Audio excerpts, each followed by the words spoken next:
Today's first guest today is the executive director of the Electrophysiological Neuroscience Laboratory of Kent. Try to say that 5 times fast. And an executive committee member of the Brain Health Research Institute.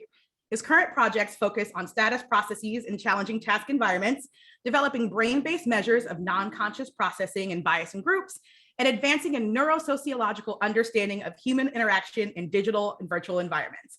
Please give a warm welcome to the Professor of Sociology at Kent State University, Dr. Will Kalkhoff. Great to have you here today, Will. Thanks, Sade. It's good to be here. Our next panelist is a former Army police captain with a doctorate in educational technology. And in Ally, she works hands-on with our content and product development, using her background in I am curious today, organizational leadership and instructional design. She is leading the charge on our solutions and organizations on de-escalation and hybrid work, applying science to leadership practice. Let's welcome a senior insight strategist at NeuroLeadership Institute, Dr. Joy VerPlanck. Thanks for joining us, Joy. Good to see you again here, Sade. Of course. And our leader for today's discussion, an Aussie turned New Yorker who coined the term NeuroLeadership when he co-founded NLI over 2 decades ago. With a professional doctorate, 4 successful books under his name, and a multitude of bylines ranging from the Harvard Business Review to the Wall Street Journal and the New York Times and many more, a warm welcome as I pass on the virtual mic to our co-founder and CEO of the NeuroLeadership Institute, Dr. David Rock. Off to you. Thank you, Sade. Great to have you with us for a minute. I know you've been busy behind the scenes creating all sorts of wonderful things, and thanks for stepping in today. Great to be with you, Will. You study one of my favorite topics that's really kind of kept my attention for more than a decade. And so I'm really curious personally to dig into some of your research. And Joy, great to have you back again. And I know the work you've done out in the field is really relevant to this topic. Well, what is the topic today? It's really power and status. We're going to dig into in a big way, and kind of lots of things around that. And it's a very big topic in the last 18 months or so, as the pandemic's kind of upended a lot of normal power structures. And we've seen obviously huge energy and diversity, equity, inclusion, and particularly a lot of conversations about equity, which fundamentally comes back to power. And also there's this really interesting thing happening in organizations where employees suddenly have more power in many ways, although that will play out. But it's a topic that's always been important. And I think people have been mulling over the implications of power a lot more in the last 18 months. So we thought that was a great opportunity to really dig into the science. And this session, for those of you who spend a bit of time following us this session, we're really going to dig into the science and kind of get an understanding of what's going on. So I guess, Will, first of all, how did you get interested in this area? Give us a little of the story of kind of how you got interested in power and status. Yeah, I mean, I guess I could say ever since I was a kid, I wanted to study status. I don't know if that's necessarily true, but I think it is true that I was drawn to what I've always been sort of preoccupied with and fascinated by. I've always been suspicious, I guess, of alleged status, especially among those who so obviously want you to know about theirs. And a lot of that goes back to my upbringing. So my dad was a pretty well-known, respected endocrinologist, but you'd actually never know that from talking to him. He was almost repulsed by status markers, like fancy cars and clothes, because for him, you had to earn his respect. You couldn't just claim it with your stuff. But it isn't all bad either, as I learned as a kid, and as most people do, when you're working on projects with your parents or your grandparents, or just in general with people who are more experienced, more competent than me at whatever we were doing. I always took joy in being part of the group. And I was encouraged, I think, by my role models, by my parents, grandparents, to take an active role in what we were doing. But it would have been silly, it would have been unreasonable or ignorant for me to deny what I could learn from greater experience by watching and by listening. So in that sense, status, insofar as it confers expectations of competence, is a good thing. It's a functional thing. It's when we start assuming competence on the basis of things like gender or race, particularly in new situations with new people and new tasks. That's where we get into trouble. Right. And this is what we call status generalization. And unfortunately, humans tend to do it without really knowing it all the time. You've dived straight into some big things, but I wanted to get a little bit of the arc of your journey, and then we'll get to some of those real challenges with status. Yeah. Status obviously has an upside and a downside. Right. It has adaptive value in some contexts and also maladaptive. I mean, how long have you been studying status, and tell us a little bit about the journey and kind of the arc of that journey? Yeah, I started studying it in 1994. That was the first year I went to graduate school at the University of Iowa. And when I got there, I mean, quite a few faculty were studying status, specifically a theory called status characteristics theory. There was a number of faculty there that were doing research on status. And I was kind of, the proverbial kid in the candy shop, learning about all sorts of different sociology. I was just drawn to that, again, sort of for the reasons I've already talked about, but this was a real burgeoning area of research in the early 90s. And it was really happening at the University of Iowa. So it was a very exciting time. I mean, a lot of research being published in our top journals on status at that time. Right. And I mean, what do you understand now about status that you didn't know in 1994? Did I say that right? 1994? It's like another lifetime. What do you know now about status? And at the end of that, not the end of the journey, but at this point. Oh, we know a lot about how it works. I think most of us have an intuitive understanding of what status is, and I think most of us have a sense of how much we value it. There is some, as you've pointed out in some of your own work, there's a lot of individual variation in people's drive to gain status, but we know a lot about status and how it works. We've especially learned a lot about how status affects things like influence and evaluations and invitations to contribute your ideas through expectations of competence. And I think for us, what's getting really exciting is, we have this slippery, vague, difficult to research concept of implicit bias. I don't know if you've dug much into that, but a lot. Yeah. So I think we've got a new and exciting way of understanding what implicit bias is and how it works in terms of unconscious social expectations that are activated by status. And we've come up with some very clear ways of measuring that with neurological markers. So that's really exciting. I think we're really starting to get a grip on implicit bias in status processing.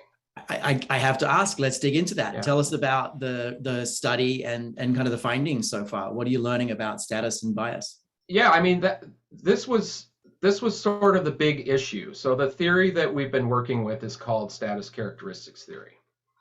And the main claim of the work is that status affects things like your influence levels, the evaluations you get, again, the invitations to contribute your ideas through these expectations of competence. And this has just been assumed for decades that was the mechanism. And so how do you measure that? If this is something that's largely unconscious, how do you measure it? And so that's what really drew us to neuroscience, because I think that's something that social neuroscience can really contribute, is it can help us understand these mechanisms that are at work in social processes. So in our own work, we've looked at how social status operates to organize social relations and interaction among people that are engaged in group tasks. Right. And so we've collected fMRI data and EEG brain data while people work on a novel task with a partner who, in this experimental paradigm, unbeknownst to real participants, is actually computer simulated. Right. And who's manipulated on the basis of a pretest to be either higher status or lower status than the naive participant in terms of having skills that are ostensibly but not actually related to the task at hand. So for example, in lower status conditions, the simulated partner is portrayed as having much greater ability at the task they'll be working on, while in higher status conditions, the simulated partner is portrayed as having much lower ability. Right. The tasks they'll be working on. And so let me just pause you for a second, because I think there's a really interesting point, because I know I'm stuck in my queue. This question stuck in my queue.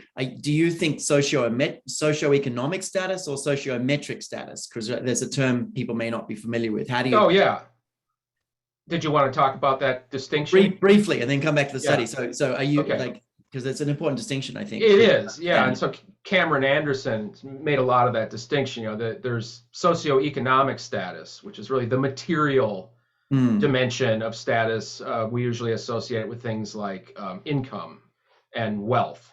That's what we mean when we talk about socioeconomic status. But really, the kind of status we're talking about is more along the lines of what Anderson refers to as sociometric status. that comes from respect, esteem, admiration, and things along those lines, which seems to be more important for people's subjective well-being. And Joy, I know you've served in some interesting, challenging places. I guess socioeconomic status doesn't matter at all in those places, right? It's kind of all socio-metric, isn't it? Can you comment on that a little bit, Joy? Yeah, so I think what you're referring to is probably my first job out of college, which was as a young lieutenant in the military. So, you finish college and you're handed your commission as a military officer, and then here you go, lieutenant, you're now in charge of a lot of, a couple $1 million worth of armament, and here's your keys to the motor pool. And by the way, you're also in charge of the lives, safety, and well-being of 33 men and their families, by the way. So, here you go, here's your power. But it's not just, obviously, as a woman coming in, I was low status. I could fill this hour with stories of being a low status, high impact actor, unfortunately.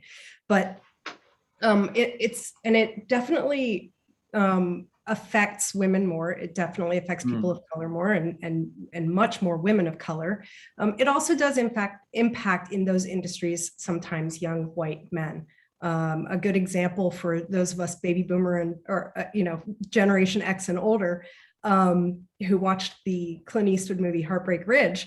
If you remember the gunnery sergeant comes in, he's got a ton of experience, and then this young white male lieutenant comes in and he says, I haven't been to combat or anything, but I was the cadet battalion commander of my ROTC detachment. And let's be clear, that is a very poor attempt at raising low status to match your power. But that kind of demonstrates what happens in a situation like that, where you come in and the power doesn't really matter because the status is low.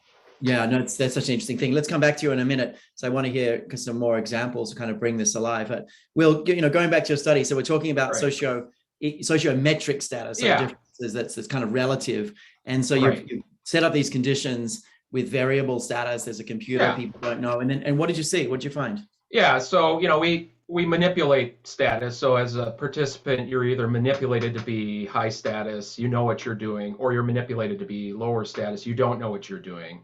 And we have them work on a bunch of tough, ambiguous problems where they've been led to believe that they have ability or they don't.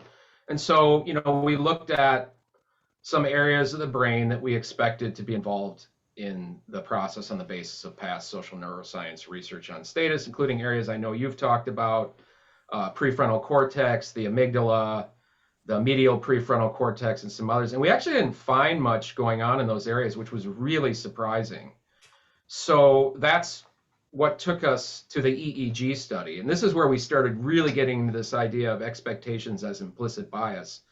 So we took the same experimental paradigm, adapted it a little bit with some slight alterations, and we conducted this electroencephalography study where we looked specifically at an electrical brain response called the feedback-related negativity, or FRN for short, which we felt would be kind of the smoking gun here. The FRN being a brain response that you tend to see when people encounter an unexpected stimulus of any sort. And lo and behold, we indeed found that when a simulated partner's behavior didn't match up with their status, that is, when a lower status partner oddly stuck to their guns, and when a higher status partner oddly tended to cave in when disagreements arose, you saw this huge spike in the FRN response. And this was quite pronounced. So the study provided fairly definitive evidence that status impacts participation inequalities in groups, things like influence and performance opportunities, through largely unconscious expectations of competence. So it really helped us answer with pretty definitive brain evidence that expectations are the basic social mechanism linking status to influence in task groups. So we did have some success with that study. It was very exciting. That's really interesting. I'm I was thinking about this whole expectations of competence, and maybe Joy, you've got some stories on this from your world, I'm sure, many of the different worlds. I know you've worked with the police forces as well as others, but there's such an interesting thing that we do with bias, is that when someone seems confident, we assume they're competent, And they're often not correlated at all. In fact, there was a whole body of research at one point about how the incompetent get promoted. There's a whole study done on that. How incompetent. I think I'm living proof of that. Hopefully not, Will. But they literally they use politics, they use backdoor things, all sorts of things, and people have literally studied how incompetent people get promoted, and they basically use confidence to push their way through. So it's really interesting. Joy, is this something you've seen? Something that you run into in your career? Yeah, sure. I used to sell firearms simulators to military and police, and I would walk in and Will, it's very nice that the research validates what's happening in the brain, but many of us could have told you that just from walking in the room and seeing what happens. So, and the way to kind of assimilate and overcompensate for what I knew what was happening was I would set up a system to demonstrate a simulator of weapons, and I could see in the back of the room that somebody was like, what's she gonna show us about all these weapon systems? And then I would do something where it was like, I'm just gonna test this and make sure everything's working before the demo started. And I would bring up something really complex and kind of demonstrate that I know what I'm doing. And I was shooting all the targets down really fast. And then I would go, okay, it works. We can start the demo now. And they would go, all right, well, now I'll listen to you. And that's a lot of times what we have to do when we recognize that we're low status and that we have to take control of a situation. Right. We have to show that we're competent if we might be lower status in there. No, that's really interesting. Number of people asking some interesting questions. Will, can you kind of dig a little bit more into what you mean by expectations theory and just tell us a little bit more about expectations and the connection between that and status? Yeah, it's a theory that's been around for quite a long time. The progenitor, the main progenitor of the theory being Joseph Berger. This is something that started to emerge in the 50s. And, the basic idea is that, we have characteristics in society that are socially valued. So it's better to be certain things than other things. And I think, one particularly sad demonstration of this was Kenneth Clark's infamous doll tests, back around the time of Brown versus the Board of Education. So Clark was conducting research where he asked very young Black children, I think it was in the age of 3 to 7. And so he had them identify the race of each doll in a set of dolls. And then he had them pick the doll that they preferred. And infamously, a majority of the Black children preferred the white doll and assigned all these positive characteristics to it.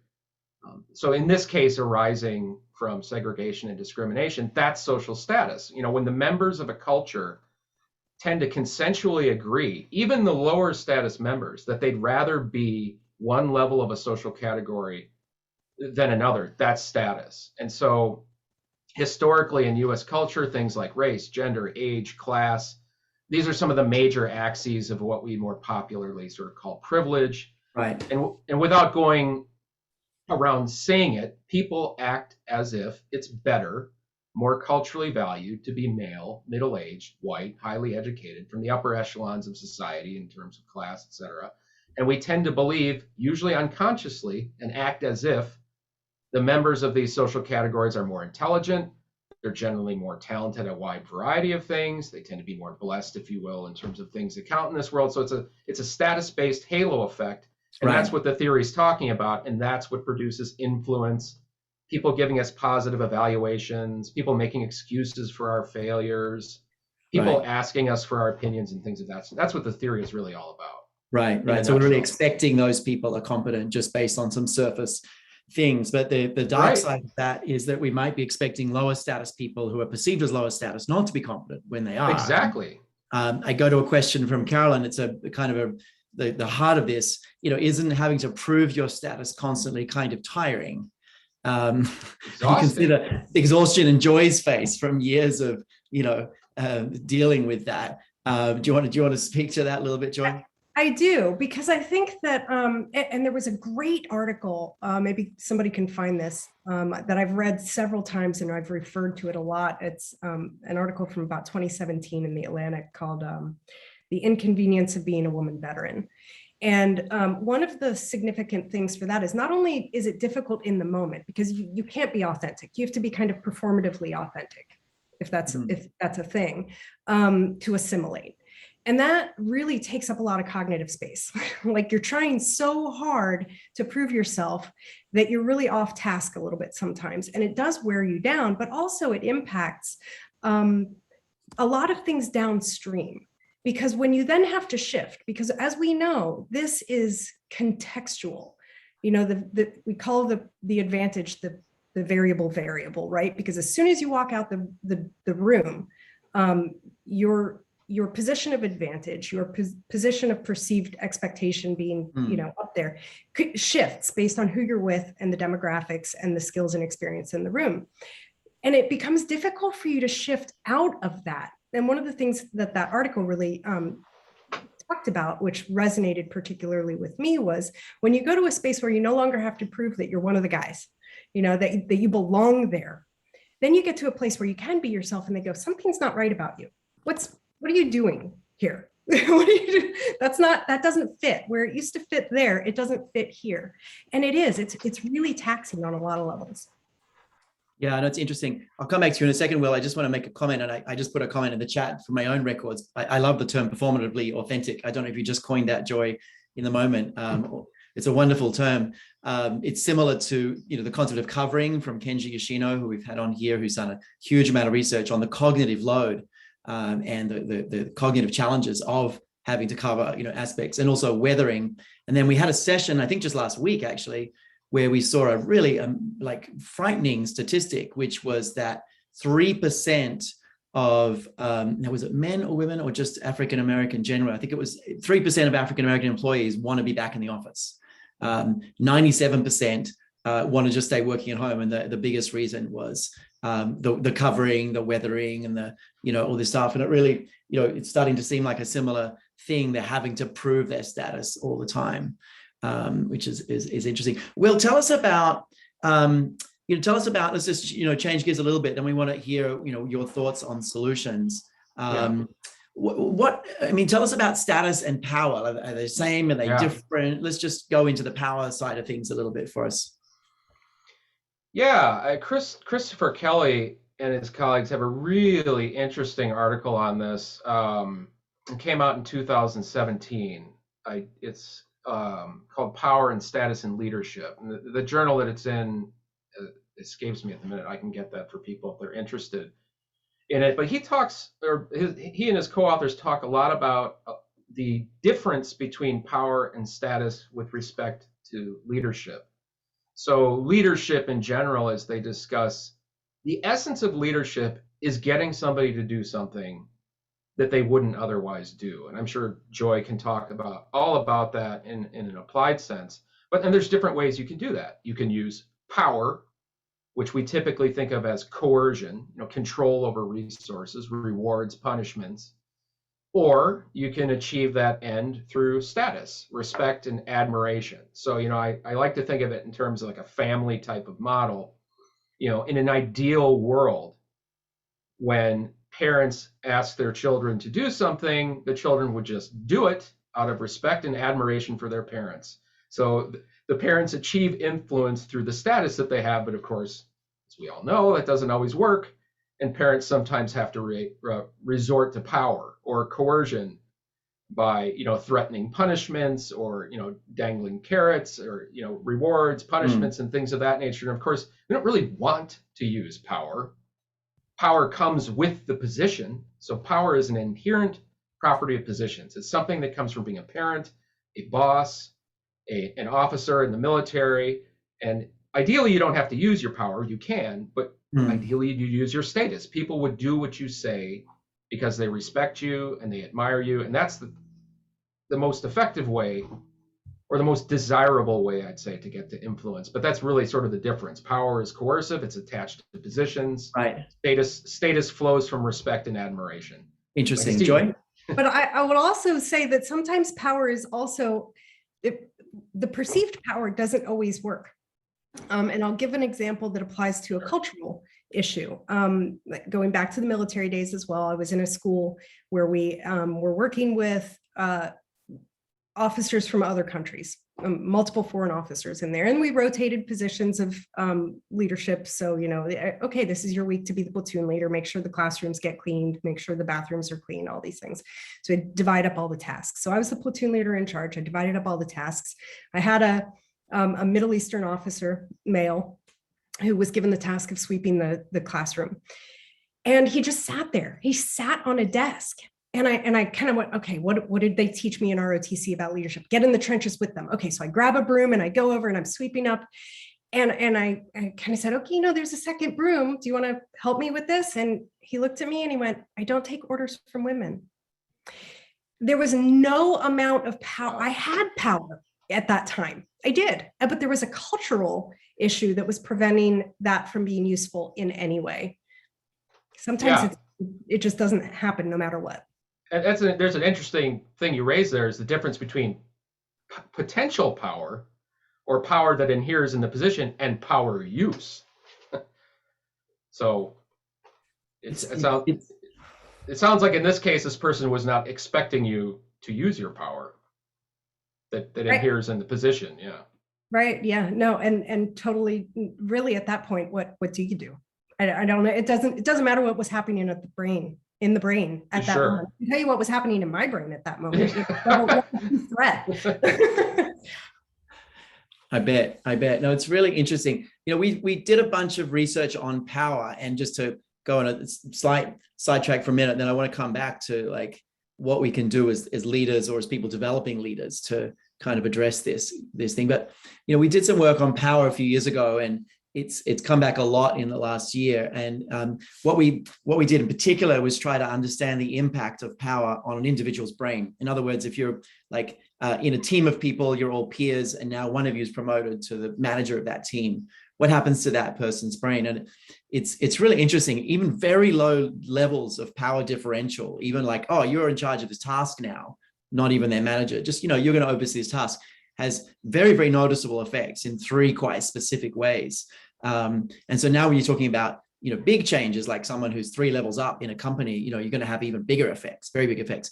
They're very interesting. And each of these effects has a very adaptive purpose for leading people, but also a dark side. And the first one was when you think about other humans, like when you now have power, when you think about other humans, you don't actually activate the network for thinking about humans as humans, which involves thinking about, where they're coming from, where they are now, where they might be going, what their intentions are, their goals, their emotional states, like all that stuff is in the people network, which is medial prefrontal connected. You don't activate that. With a little bit of power, you activate more lateral regions, which are more conceptual, and you're actually thinking of these people as objects for your use. So now that has adaptive value, because if you imagine the entire richness of, say, 5 people, you can't possibly also hold in mind how you're going to move them around and, organize their tasks. So it has benefits to just basically, as a leader or having power, being able to use the working memory you have, because you've kind of stripped away down to a straw person, what this person is. But then, of course, you're now treating people as objects.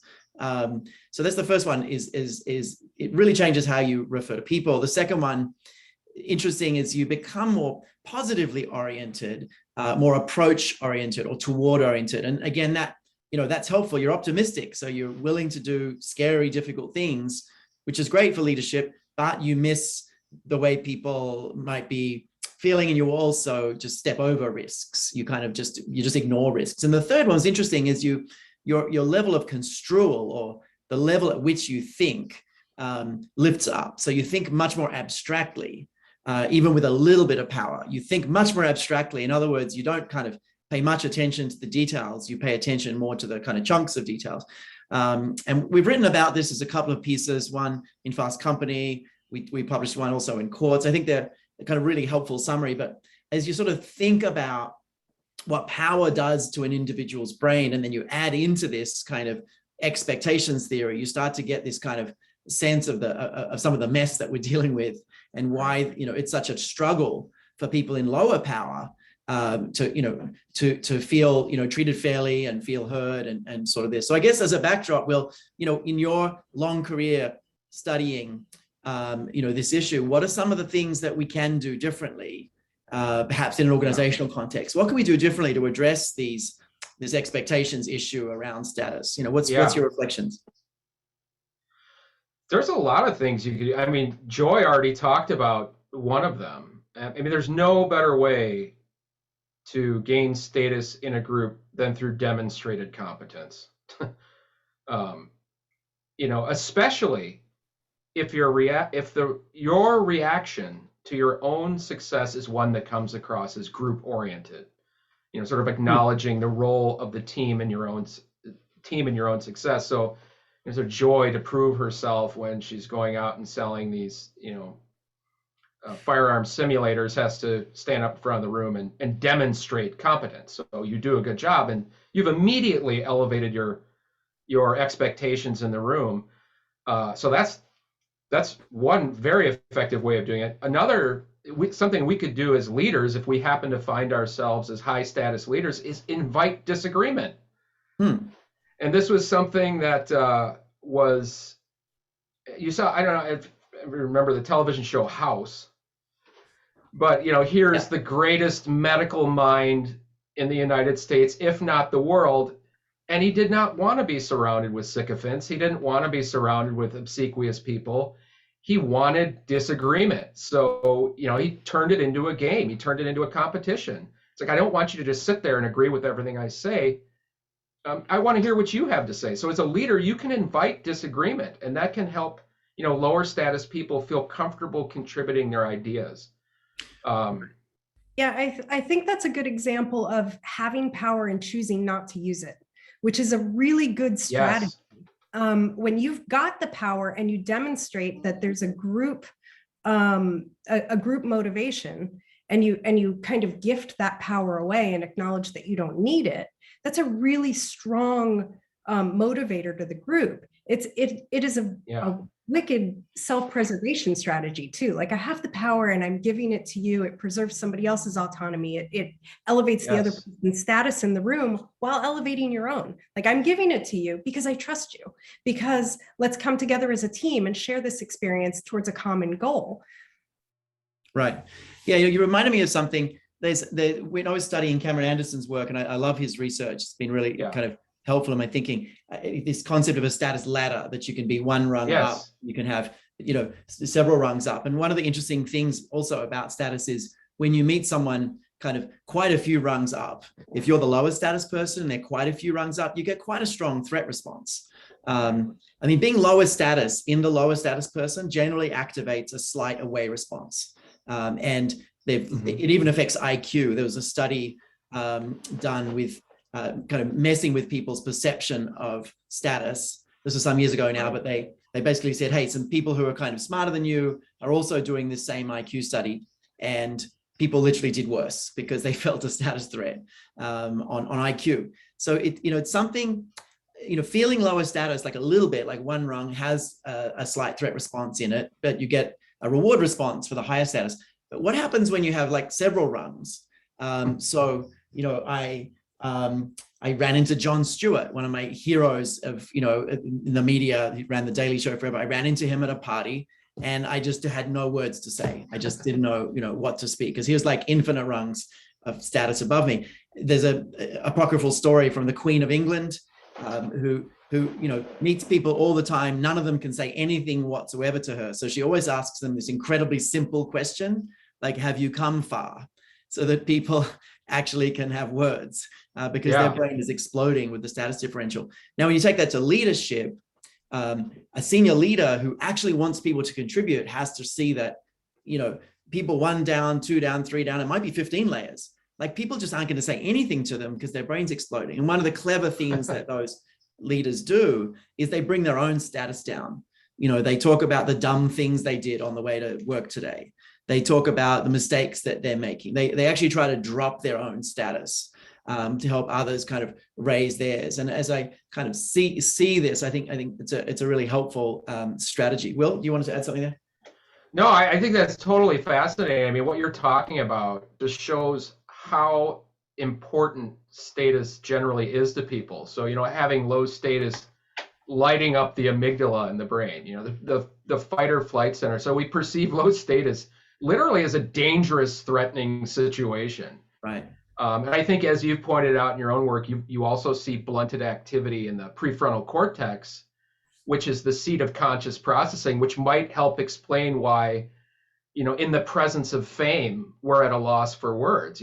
This makes sense because, Right. as we've found in our own work, feeding people enough negative self-relevant feedback leads to suppression.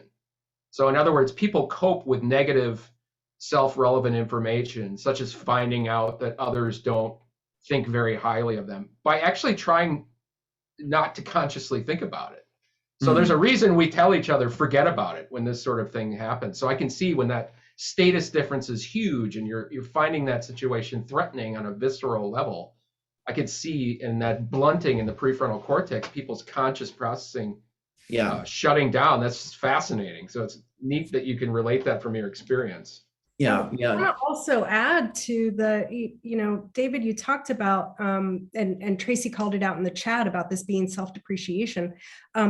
So lowering your own status to meet the others is one approach, but you can also elevate the other person's, right? And I've got to call out a boss of mine who did this really well, of like starting group interactions by elevating my status. So like, here's Joy, she's got a doctorate in this, and she's former military police.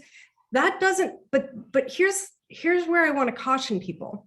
So these socioeconomic status markers of education and experience and expertise, they're not as useful. So when you're taking this allyship moment to elevate somebody's status on their behalf, super useful. Make a point to do it with sociometric markers. So like, here, this is Joy. I value her opinion. She's here because I trust her. She's here because she's got like really strong ideas. That's where you can be useful to people with low status in the room. Yeah, and it's interesting. You mentioned an important word, Joy, allyship. It's a really important tool for people in higher status to apply to others, but you want to do it in really meaningful ways. You got me thinking, men generally in a situation will tend to be, like exude more confidence than maybe they're competent. Generally on average, and averages lie, I know, but generally, women will often, appear less confident than they are actually competent, particularly when this has been studied in job interviews, and people, women will tend to downplay their experiences and applicability, and men will kind of, play up theirs. And so, if you're a male leader, you're going to want to call out the competence of your female colleagues, because your male colleagues are constantly self-advocating, and females aren't. So you're going to have this differential, and I think it's an important one. Will, have you been working with allyship at all? Is it a concept you've been kind of digging into and studying? No, it's Joy and I were actually talking about that. That's we've looked at, within the status characteristics theory line of research, we've looked at a lot of different kinds of interventions, but allyship isn't one we've looked at. So we've actually talked about some research opportunities that we perhaps like to pursue together. But yeah, we haven't really looked at allyship within. Yeah, we'd love to.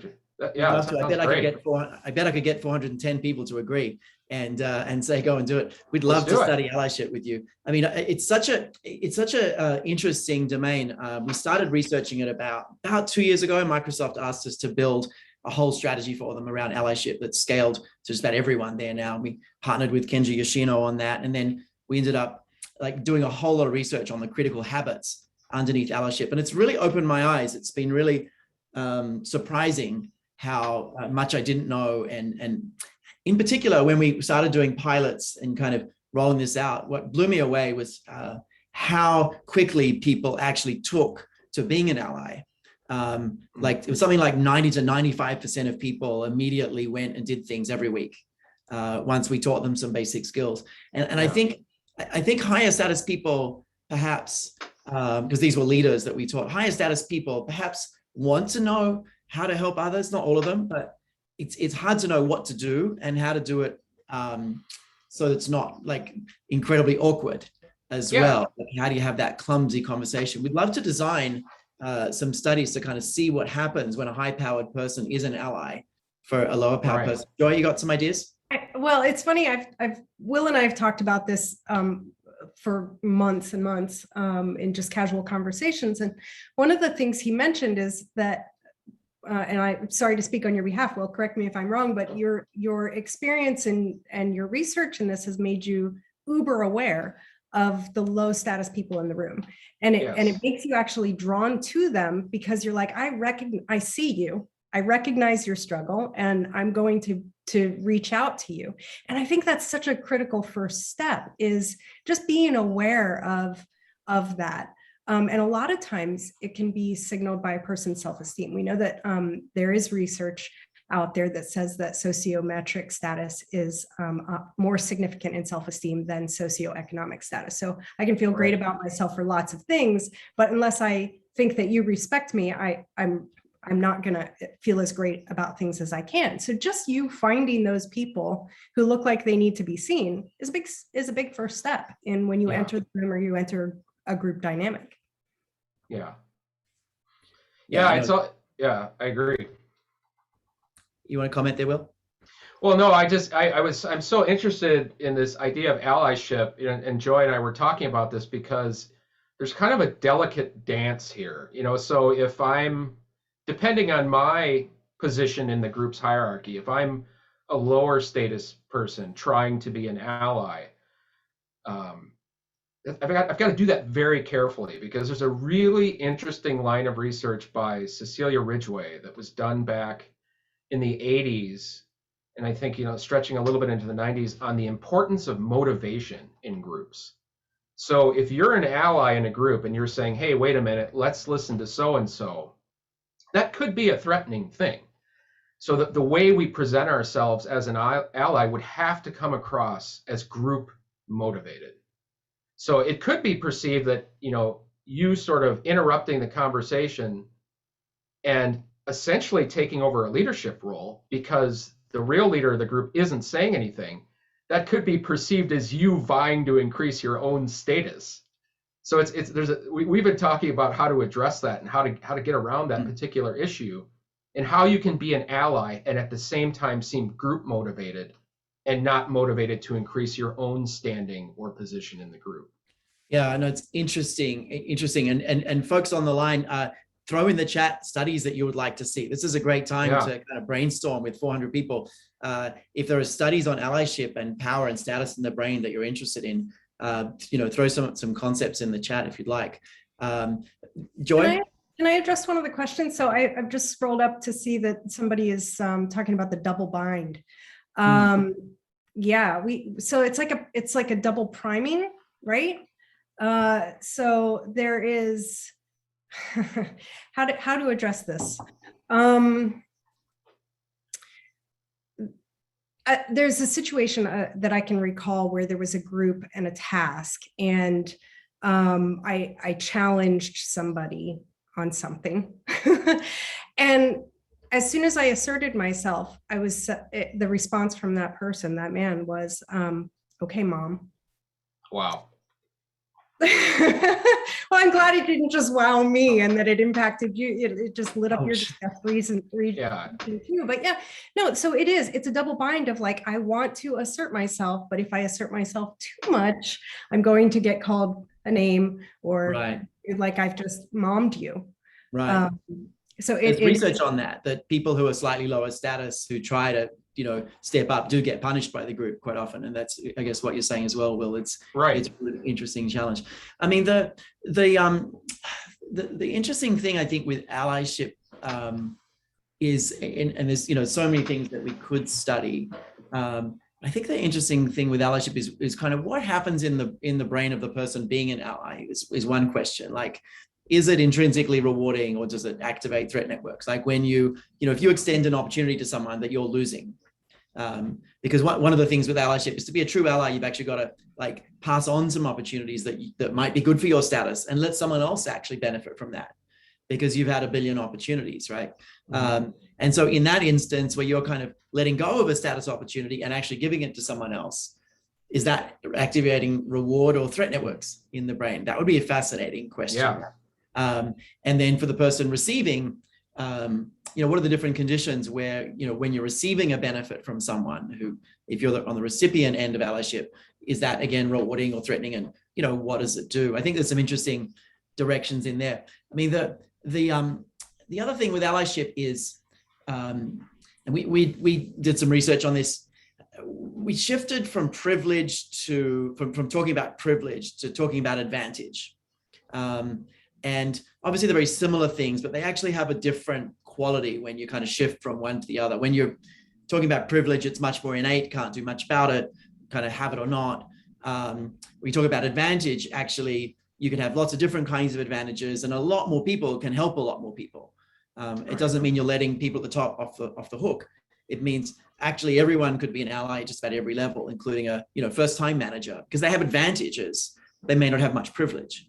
And so you get this, I think when you frame this stuff as advantages, now folks with slightly higher status, because they've been in the business 2 years, right? Even though they might be lower socioeconomic status, they might have slightly high status. Now these people can be empowered to help the next level down. And I think one of the things that's been exciting about allyship is that you can kind of get things activated in every meeting room every day. Right.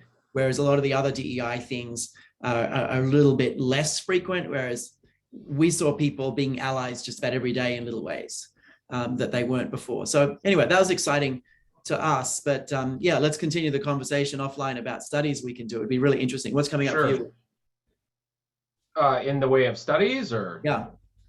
Yeah, right now we're in the middle. Obviously our research was interrupted by COVID, which was the case for a lot of people. But one of the things that we're doing now is we're starting to look at what happens to status processes in threatening environments, because we know a ton about how status works in committees, in organizations, in the workplace. But we don't know much about how status works in very high stress, high threat environment, military contexts, chaotic emergency rooms. Does status help? Does it hinder?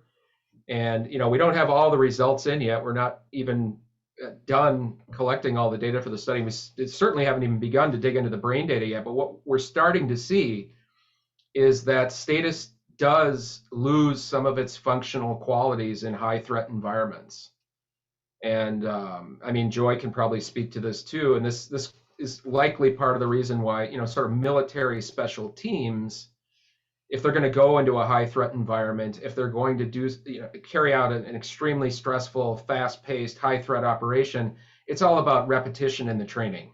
We train for it, we train again, we do it over and over and over and over. And ideally the mission will be carried out just like it was rehearsed. And it's part of the reason for that, at least in terms of what we're finding in our research funded by the Army, is that status does lose some of its functional qualities. It becomes a lot more about acting in performing rehearsed actions than thinking about what's going on in the situation, because that's so difficult to do in these high threat environments. So the research we're focusing on now, in summary, is really about what happens to status in these high threat environments.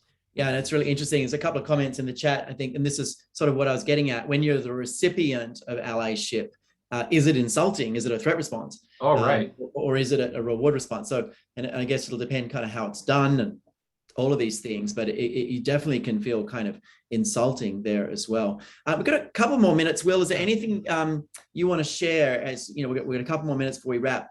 Anything you want to share in terms of kind of how this work has affected you personally, and kind of in terms of how you see the world, or how you move through the world? Joy mentioned going to the lowest status person at a party. What else? How has this work kind of changed you as a human? Yeah, I think Joy and I have talked about this. We've been at a couple of meetings, or I was actually at a meeting that she wasn't at, and I noticed that the sort of lowest status person in the room, the new person, nobody was asking this person for their opinion, and that stuff really bothers me. Is I have a lot of my dad in me. It's just, you've got to earn my trust.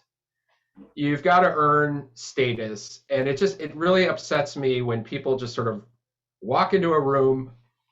I'm the highest status person here and everybody's going to listen to me and everybody else is just kind of sitting there and doesn't have an idea how to contribute. So for me personally, it's really affected me by making me very upset when low status people are ignored. And it also makes me very frustrated when high status people, for lack of a better term, don't shut up. Right. It's sorry. No, you're right. There's a really, really funny website. I'm going to put it in the chat in a moment. You just reminded me. It's the funniest thing I've ever seen, and it's just it's a little apropos this moment. But I'm going to put it in the chat because it's so funny. It's literally like a dynamic kind of very simple web page that you just click to work out if a dude is talking too much. The website is called Are Men Talking Too Much? And you just literally press a timer when a dude is talking and not talking. And it's really, really very funny. That's hilarious. But Joy, a couple of closing words of sort of your journey and what you've been thinking and learning from, from this process. Well, I very much appreciate the opportunity for this discussion. I do. I think it's important, and I appreciate being part of it and to make use of the stories. And I would just add that, Will, I acknowledge that it's frustrating and it's difficult, and when you recognize it, that's obviously the first step. And then productive allyship. That's it, right. Because David, you've mentioned that allyship can go really wrong. Both of you have mentioned that allyship can go really wrong, really poorly, and be counterproductive if it's not done skillfully. So, take the first step and notice, and then be skillful in your allyship, and let's get it done. I think that's the biggest takeaway so far for me. I'm sure there'll be more this afternoon as I reflect. But skillful allyship that actually truly helps that other person. And let's do some research together, Will, on what that looks like. What does it take to do skillful allyship and really help those other people? One of the questions I've been teaching lots and lots of leaders in the last year, given we're on platforms a lot like Zoom and etc.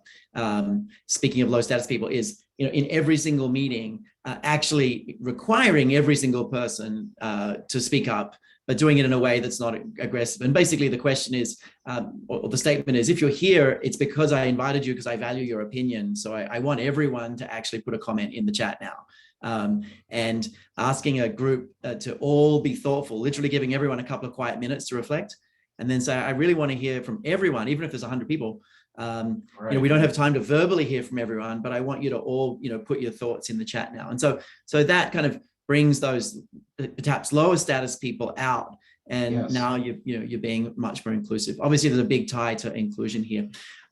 Will, a huge thank you for the work that you're doing, the collaboration over the last few months, and love the brain research that you're doing. And Joy, a huge thank you for finding Will and the collaboration that you've done and for your fantastic stories. I think I speak for everyone where we could listen to your stories for hours. Maybe we'll do that in coming weeks. But thanks for being here and everything that you're doing. Any closing comments before we wrap up, Will? Well, I hope this is the start of a beautiful and productive research relationship. So this was a lot of fun. I'd like to see where it goes. Absolutely. We have a lot of fun here. Joy, anything to close?